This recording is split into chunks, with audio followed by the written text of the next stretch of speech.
Gledate najnoviji video na mom kanalu. Ako želite da mi pružite podršku, lajkujte ga, a moj kanal pratite. Klik na prati je besplatan. Evo kako da uzgajate atraktivan dekorativni žbun na afričku mirtu koji cveta od proleća do jeseni prelepim ljubičastim cvetovima. Voli mediteransku klimu i odlično uspeva na primorju.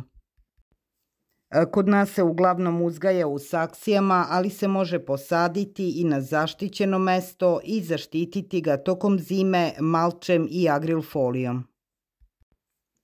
Polygala myrtifolia krasi mnoge terase u kontinentalnoj klimi.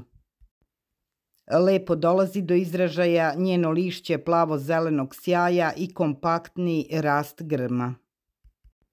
U saksijama sporije raste i može da se uzgoji u stablašicu ili grm širine i visine do 150 cm. Najupadljiviji deo ove biljke su ljubičasti cvetovi sa velikim prašnicima. Prelepi listovi ovog grma u toplijim krajevima ostaju zimzeleni tokom cele godine. Tamo ovaj prelepi grm cveta tokom cele godine. Ovo je brzo rastuća biljka ako je posadite u vrtu. Ako je sadite u vrtu, proleće je najbolje vreme za njeno presađivanje iz saksije. Ova biljka, osim što je prelepa, nije toksična ni za ljude ni za životinje. Ako mu obezbedite dovoljno sunca i toplote, grm je prilično jednostavan za uzgoj i održavanje. Potrebno je dati biljci pravu količinu vode u pravo vreme i redovno je orezivati kako bi biljka ostala gusta i puna cvetova. Kada biljku sadite u vrtu, iskopajte dublju rupu i u nju ubacite dosta organske materije.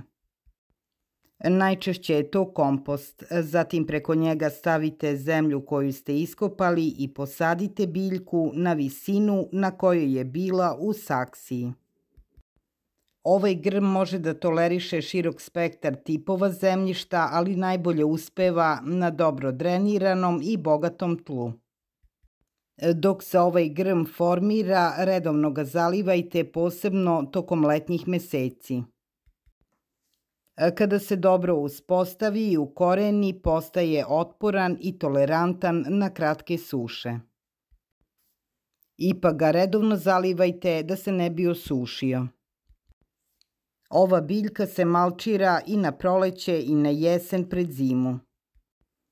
Malčiranje tokom leta će mu pomoći da zadrži vlagu, a tokom zime će ga štititi od mrazeva. Prihranite ga uravnoteženim đubrivom sa sporim oslobađanjem u proleće da se podstakne snažno cvetanje.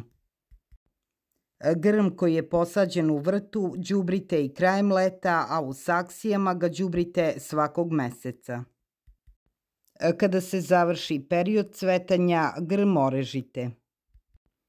Nemojte orezivati više od 1/3 njegove visine.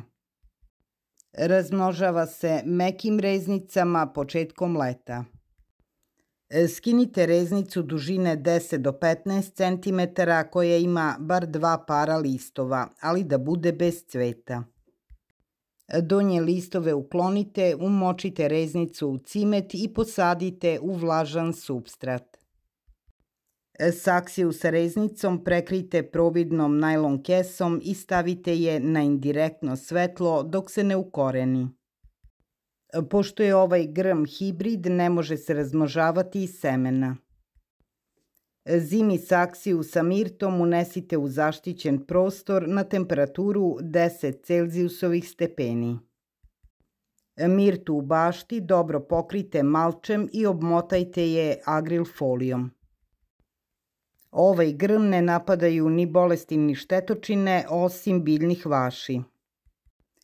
Grm povremeno i preventivno prskajte uljem njima, a možete ga kupiti u rasadnicima cveća preko interneta.